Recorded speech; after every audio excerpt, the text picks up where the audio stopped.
जय श्री गुरुदेव, जय श्री दादा गुरुदेव। आप सबका बहुत बहुत स्वागत है मेरे इस चैनल में, जिसका नाम है स्पिरिचुअल नॉलेज इंस्टीट्यूट वेदशाला। आज जो विषय है, 3 प्रश्न है। वो 3 प्रश्नों के जवाब हम ढूंढेंगे। पहला प्रश्न है, what is the purpose of spirituality. ये वीडियो मैं इंग्लिश में भी कोशिश करूँगा कि रिकॉर्ड करूँ, लेकिन पता नहीं होगा कि नहीं होगा। अभी हिंदी में तो मैं कर दे रहा हूँ। तो मैं कोशिश करूँगा कि मैं इसे इंग्लिश में भी रिकॉर्ड करूँ। तो अगर होता है इंग्लिश में रिकॉर्ड, तो लिंक जो है वो यहाँ कहीं ऊपर आ जाएगा, तो आप देख लेना इंग्लिश में। ठीक है।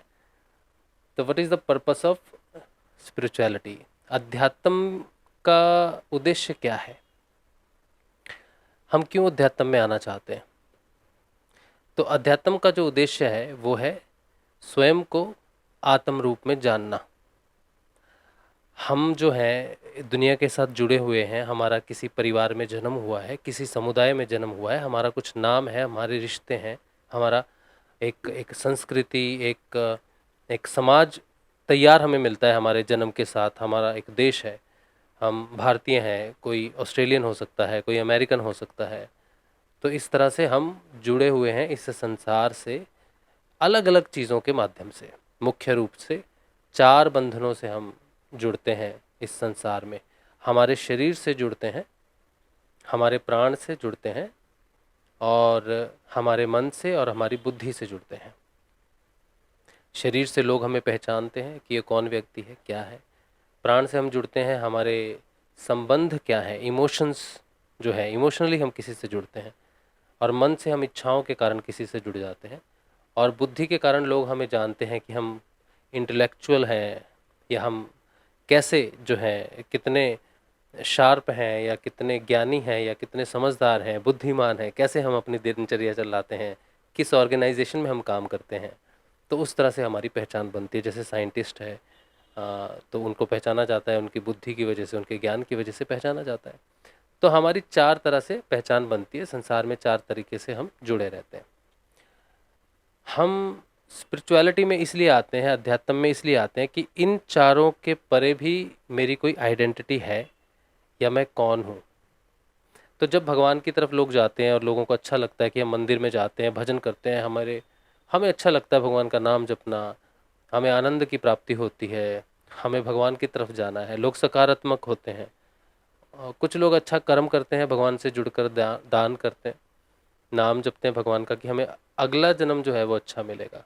तो उसका स्पिरिचुअलिटी से कोई लेना देना नहीं है। मंदिरों में जाना, भगवान के नाम जप से आप अपने अगले जन्म को सुधार रहे हैं, ये स्पिरिचुअलिटी नहीं है, ये अध्यात्म नहीं है। अध्यात्म का मतलब है स्वयं को साधना, स्वयं को जानना। तो स्वयं को जानने के लिए हम ध्यान करते हैं, लेकिन हम स्वयं का ध्यान नहीं कर सकते। हालांकि कुछ लोग स्वयं का ध्यान करते हैं, या फिर अपनी जो आवाज़ है वो पूरे यूनिवर्स में भेजते हैं। तो इस तरह से कई टेक्निक्स हैं जो ध्यान के बारे में प्रचलित हैं। लेकिन मुख्य रूप से ध्यान है क्या? अध्यात्म का मुख्य अंग ही ध्यान है। हम ध्यान में प्रवेश ही इसलिए करते हैं कि हम स्वयं को जानना चाहते हैं। तो ध्यान क्या है? ध्यान का मतलब होता है योग, और योग का मतलब होता है प्लस। तो किसका प्लस करोगे आप? अभी तो जो लोग योग करते हैं वो बोलते हैं कि हम माइंड, बॉडी, सोल इसको अलाइन कर रहे हैं। तो वो अलग अलग प्रकार से क्रिया योग में रहते हैं, लेकिन मुख्य रूप से माइंड, बॉडी का कोई संबंध नहीं है योग के साथ। ये तो एक सीढ़ी है, एक पायदान है। मुख्य रूप से जो योग है वो है आत्मा का परमात्मा के साथ। जैसे नदी जो है वो समंदर में मिलती है, तो जहाँ नदी और समंदर का मेल होता है उस जगह को योग स्थान बोला जा सकता है। जैसे जैसे गंगा सागर है, देवप्रयाग है, इस तरह से है ना संगम अलग अलग जगह पर। इलाहाबाद में है। तो जहाँ पर 2 नदियाँ मिले, या फिर नदी सागर में मिले, गंगा जमुना में मिले, उस तरह से हम उसे योग कहते हैं। तो 2 चीज़ों का मिलना, एक जैसों का। तो आत्मा और परमात्मा का जो मिलन है उसे योग कहते हैं। तो अगर आप योग कर रहे हो, ध्यान कर रहे हो, तो आपकी आत्मा का जागृत होना ज़रूरी है ना। परमात्मा परमात्मा तो है ही, आपको आत्म रूप में जागृत होना पड़ेगा, तभी तो उसके साथ योग होगा। तो अध्यात्म का जो मुख्य उद्देश्य है वो है आप आत्म रूप में स्वयं को जागृत करके परम आत्मा के साथ योग में प्रवेश करके उसमें लय हो जाओ। तो पहला उद्देश्य है स्वयं को जानना आत्म स्वरूप में, और दूसरा योग के माध्यम से उसमें लय हो जाना। ये अध्यात्म का मुख्य लक्ष्य है। लेकिन आत्म रूप में जागृत आप स्वयं नहीं हो सकते। जैसे दिया है, उसमें तेल है, बाती है, सब कुछ है, क्या वो अपने आप जल उठेगा? नहीं उठेगा। उसको जलाने के लिए दूसरा दिया चाहिए जो ऑलरेडी प्रज्वलित है। तो एक दिया जो पहले से ही प्रज्वलित है, उसको अगर दूसरे दिए के पास लाएं जिसमें सब कुछ है, तेल बाती दिया सब कुछ है, तो वो प्रज्वलित हो जाएगा। तो गुरु का होना बहुत जरूरी है।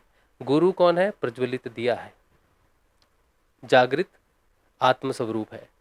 तो जब वो हमारे टच में आता है तो हमें भी आत्म रूप में जागृत करता है।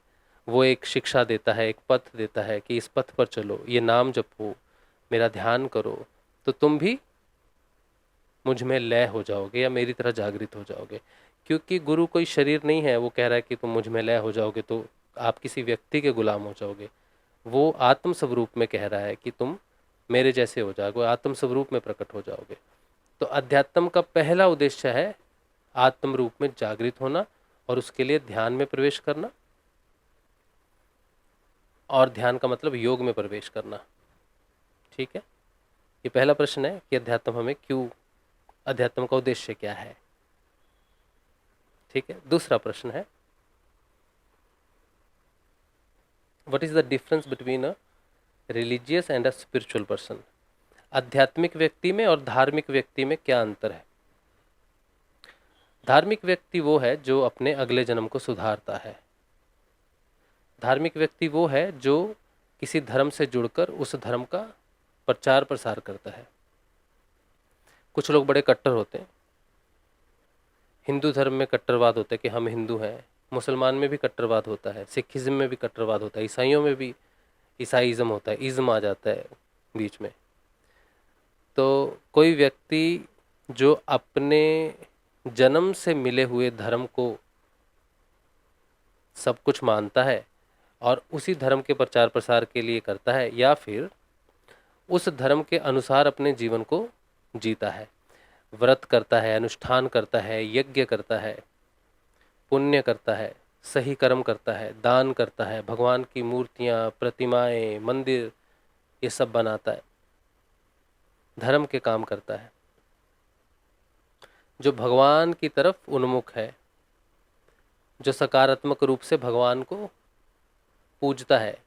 उसकी समाज में या उसकी व्यक्तिगत जीवन में बहुत सारी इच्छाएं हैं कि मुझे ये करना है, बच्चों को पढ़ाना है, भगवान की कृपा हो, भगवान का नमस्कार करो, सुबह शाम आरती करो, मुझे भगवान सुख दें, अच्छी सेहत दें, परिवार को खुश रखें, बच्चों को खुश रखें, माँ बाप को खुश रखें। तो भौतिक जीवन को जीने के लिए जिस परमात्मा का, जिस ईश्वर का सहारा लेके वो सारे कर्मकांड करता है, पुस्तकों का अध्ययन करता है, धार्मिक अनुष्ठान करता है, वो सब कुछ करता है जीवन में सब कुछ संपन्नता बनाए रखने के लिए, खुशहाली बनाए रखने के लिए, वो धार्मिक व्यक्ति है। धार्मिक व्यक्ति मोक्ष के बारे में नहीं सोचता। धार्मिक व्यक्ति सिर्फ सुख और शांति के बारे में सोचता है, रोगों से मुक्त रहें, भगवान की कृपा बनी रहे, बच्चे सेटल हों, घर बने, सब शांति हो, सब अच्छा हो, सारे कर्तव्य निभा लिए जाएं और जन्म भी सुधार लिया जाए। जब इस तरह से धार्मिक लोगों का जब निधन होता है या शरीर छोड़ देते हैं तो उनके साथ लगा दिया जाता है स्वर्गवासी। तो वो अगले जन्म में अच्छा या बुरा जैसा भी कर्म होता है, कर्म प्रारब्ध विशेष होता है धार्मिक व्यक्ति। अब आता है आध्यात्मिक व्यक्ति। आध्यात्मिक व्यक्ति का जीवन अलग होता है। आध्यात्मिक व्यक्ति भगवान को अलग अलग नामों से नहीं जानता। जैसे कृष्ण भगवान है, राम भगवान है, या फिर दूसरे धर्मों में अल्लाह मानते हैं, जीसस को मानते हैं, वाहिगुरु जी को मानते हैं। इस तरह से हमारे स्वरूप हैं ईश्वर को जानने के, भगवान को जानने के। लेकिन आध्यात्मिक व्यक्ति इस तरह से ईश्वर को नहीं जानता, ना ही वो किसी प्रकार के कर्म कांड को करता है। सुबह शाम की आरती वगैरह उसके बस की नहीं। कोई अनुष्ठान, यज्ञ, मंदिरों में जाना या भगवान के नाम से दान धर्म करना है, वो ऐसे नहीं सोचता। हालांकि वो दानी है, दान करता है, कर्मकांड करता है, लेकिन इस तरह से नहीं करता कि मुझे अपना अगला जन्म सुधारना है। तो वो भगवान को देखता है चेतना के स्वरूप में, कि भगवान एक चेतना है, और भगवान की उस चेतना को जानने के लिए जिस पथ पर वो चलता है उसमें उसकी अपनी चेतना, उसका रूपांतरण होता है, वो अपना रूपांतरण करता है। तो आध्यात्मिक व्यक्ति अपनी चेतना का रूपांतरण करता है, एक इंडिविजुअल कॉन्शियसनेस, व्यक्तिगत चेतना को सामूहिक चेतना में परिवर्तन करते हैं, इंडिविजुअल चेतना टू मिक्स्ड कॉन्शियसनेस। और जो चेतना है जो ट्रांसफॉर्मेशन करती है एक साधारण चेतना या एक व्यक्तिगत चेतना को सार्वभौमिक चेतना में, उस चेतना का नाम है अध्यात्म में, उस चेतना को हम बोलते हैं सत्य की आत्मा या सत्य की चेतना या ट्रुथ कॉन्शियसनेस। ट्रुथ कॉन्शियसनेस ही है जो सारे परिवर्तन करती है। स्वयं सत्य की चेतना अप्रभावित रहती है किसी भी प्रकार के बदलाव से, लेकिन जितने भी बदलाव होते हैं संसार में वो सारे के सारे सत्य की चेतना करती है। तो आध्यात्मिक व्यक्ति सत्य की चेतना का सहारा लेता है और उसके सहारे से वो अपना परिवर्तन करता है सार्वभौमिक चेतना में। तो ये सत्य की चेतना कौन है?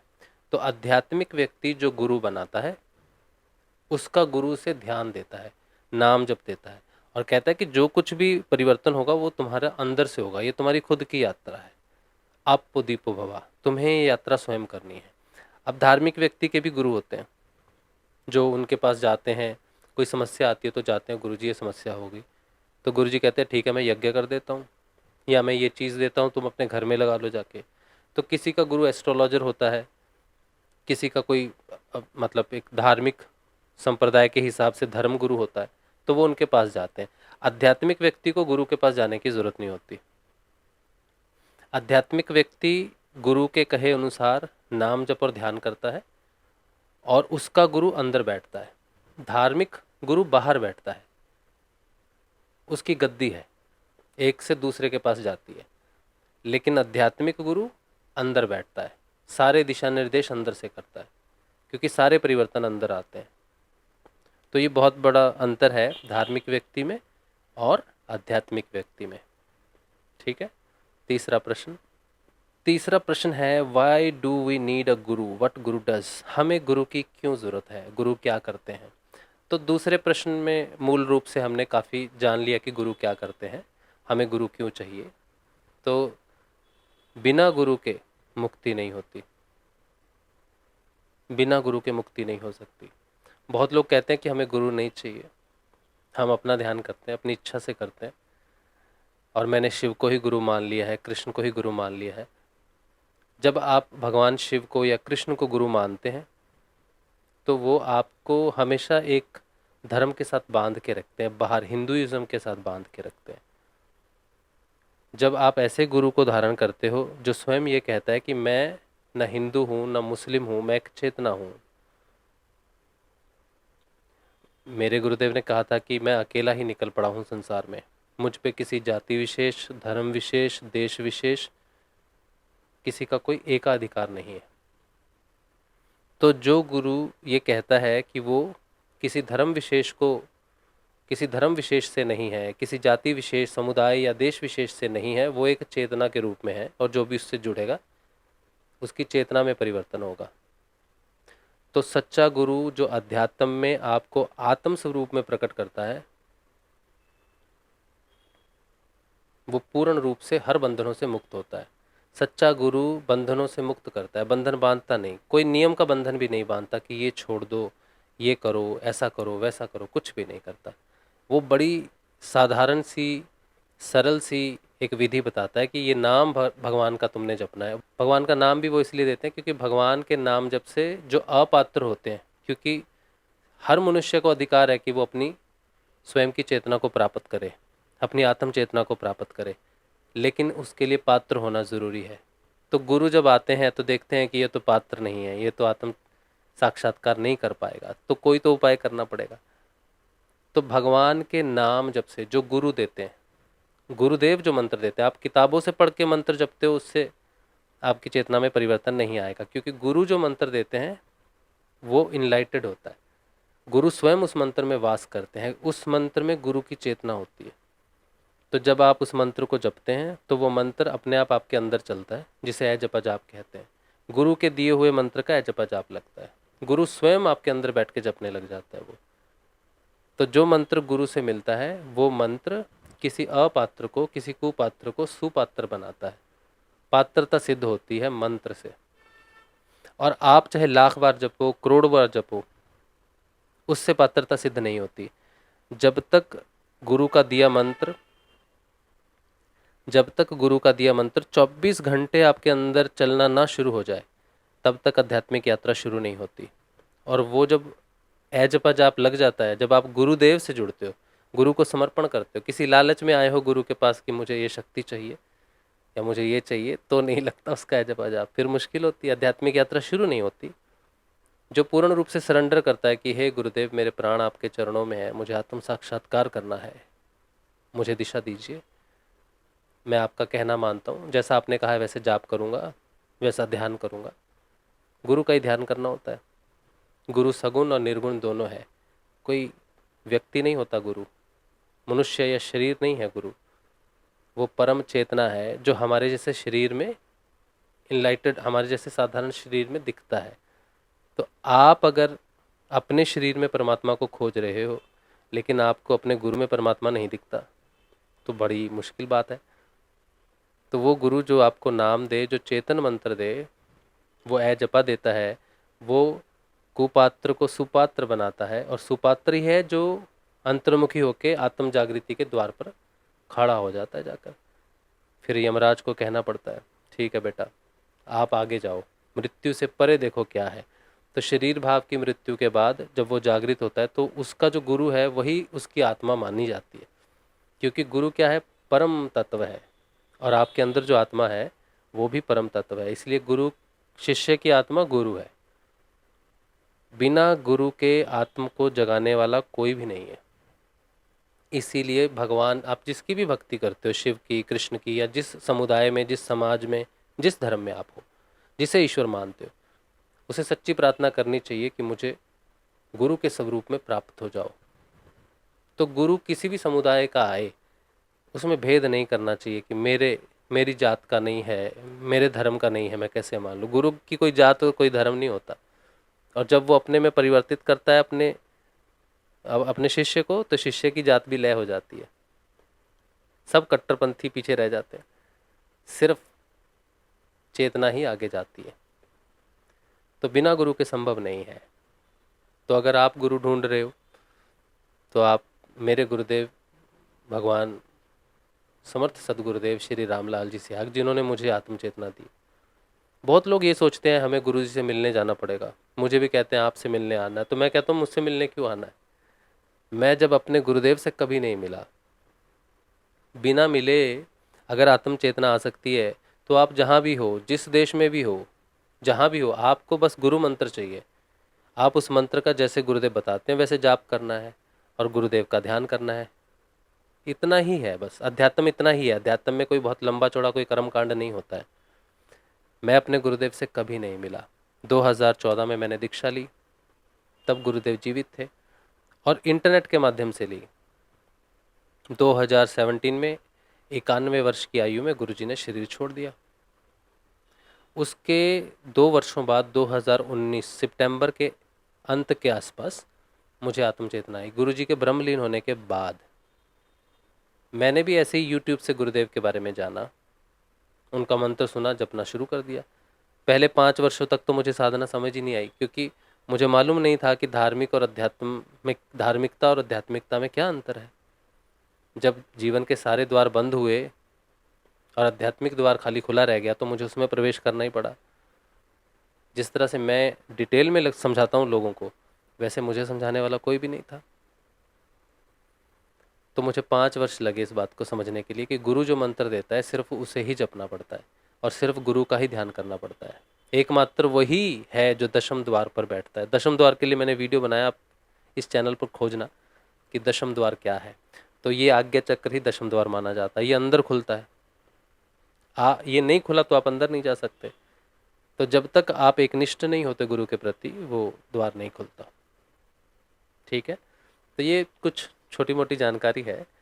और जो जुड़ना चाहते हैं, सिद्ध योग में हूँ मैं, सिद्ध योग कहते हैं जिस योग में मैं हूँ, और ये आई पंथ है, ये भगवान शिव से आता है। अब ये मत सोचना कि हम तो कृष्ण को भजते हैं, कृष्ण से क्यों नहीं आता। गुरुदेव जो मंत्र देते हैं भजने के लिए वो कृष्ण का है। ये जो आई पंथ की लीनियज है ये शिव से आती है, शिव जी से होते हुए, मच्छिंद्र नाथ जी, गोरखनाथ जी से होते हुए आई पंथ जाना जाता है इसे। कुंडलिनी योग, राजयोग, महायोग, सिद्ध योग, पूर्ण योग, इंटरनल योग, पूर्ण योग ज़्यादा सही रहता है जानने के लिए, सिद्ध योग, पतंजलि अष्टांग योग के जितने भी अंग हैं अपने आप सिद्ध होते हैं, आपको कुछ भी नहीं करना पड़ता। और मंत्र जो देते हैं गुरुदेव वो राधा कृष्ण का मंत्र है। कुछ लोग बोलते हैं शिव शिव का मंत्र क्यों नहीं देते, क्योंकि ये अद्वैतवाद का पथ है। आप शिव और कृष्ण को अलग देख रहे हैं, लेकिन मूल रूप से वो अलग नहीं है, सार्वभौमिक चेतना है। निर्गुण निराकार ईश्वर अद्वैतवाद है। जब निर्गुण निराकार से सगुण निराकार में आता है तो ईश्वर के रूप में आता है, प्रकाश के रूप में आता है, फिर वहाँ से वो सगुण साकार रूप में आ जाता है, जिसमें सृष्टि, स्थिति, लय, तिरोधान और गुरु के रूप में अनुग्रह करता है। ठीक है, तो अगर आपको अध्यात्म में आना है, स्वयं को जानना है, अगले पिछले जन्म में नहीं बल्कि उस वृत्त को तोड़कर, ब्रह्मांड को तोड़कर बाहर निकलना है और सार्वभौमिक चेतना में लय होना है, तो आपको अध्यात्म का रास्ता पकड़ना पड़ेगा, गुरु की शरण में आना पड़ेगा। तो अगर आप सिद्ध योग में आना चाहते हैं, जिस योग में मैं हूँ उस योग में आना चाहते हैं, ध्यान में आना चाहते हैं, तो आप मुझे व्हाट्सएप करना मेरे नंबर पर। मैंने डिस्क्रिप्शन में अपना नंबर दिया है, फिर भी आप सुन लो, 8777211139। मेरा नाम राज शिव है। ठीक है, राज शिव। तो आप मुझे व्हाट्सएप करेंगे कि हमें सिद्ध योग में आना है, गुरुजी का मंत्र दीजिए, संजीवनी मंत्र कहते हैं उसको, गुरुजी की जानकारी दीजिए। तो मैंने 15-16 मैसेजेस बना के रखे हैं, उसमें कुछ वीडियोज़ हैं, कुछ लिखा हुआ भी कंटेंट है, तो वो मैं आपको भेज दूंगा। उसको अच्छे से देख लेने से आपको उससे ज़्यादा जानकारी की ज़रूरत नहीं पड़ेगी। लेकिन फिर भी आपके प्रश्न होंगे तो आप भेजेंगे मुझे व्हाट्सएप पर और मैं आपके प्रश्नों का जवाब दूंगा, अगर मेरे को समझ में आते हैं तो। ठीक है, सिंपल है। तो चैनल को आप लाइक करें, सब्सक्राइब करें और ये वीडियो को शेयर करें, ताकि ज़्यादा से ज़्यादा लोग जो है वो अध्यात्म को जाने, अध्यात्म में आए और उनके प्रश्नों का जो उत्तर है, जो लोग ध्यान करते हैं, साधना करते हैं और बहुत सारे प्रश्न हैं उनके मन में, उनको मेरे इस चैनल पे उनके प्रश्नों का जवाब जरूर मिलेंगे, ऐसी मुझे उम्मीद है। तो चैनल को लाइक करें, सब्सक्राइब करें और शेयर जरूर करें। जय श्री गुरुदेव।